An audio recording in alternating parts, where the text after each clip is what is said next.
ছাত্র জনতার অভ্যুত্থানে ৫ আগস্ট দলের নেতাকর্মীদের ফেলে ভারতে পালিয়ে যান আওয়ামী লীগ সভাপতি ও ফ্যাসিস্ট প্রধানমন্ত্রী শেখ হাসিনা। পরে তার পথ ধরে বিভিন্ন দেশে পালিয়ে যান দলটির শীর্ষ নেতারা।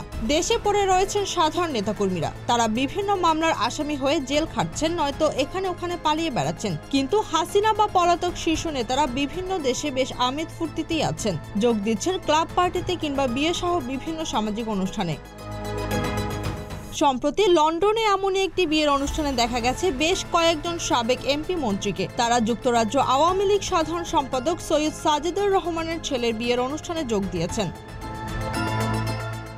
লন্ডনের O2 এরিনার অভিজাত ইন্টারকন্টিনেন্টাল হোটেলে বিয়ের অনুষ্ঠানে ২০ এপ্রিল সন্ধ্যায় যোগ দেন আওয়ামী লীগ সরকারের সাবেক পররাষ্ট্রমন্ত্রী হাসান মাহমুদ, সাবেক মৎস্য ও প্রাণী সম্পদ মন্ত্রী আব্দুর রহমান, সাবেক প্রবাসী কল্যাণ প্রতিমন্ত্রী শফিকুর রহমান চৌধুরী, সাবেক নৌ পরিবহন প্রতিমন্ত্রী খালিদ মাহমুদ চৌধুরী, সিলেট ৩ আসনের সাবেক সংসদ সদস্য হাবিবুর রহমান হাবিব।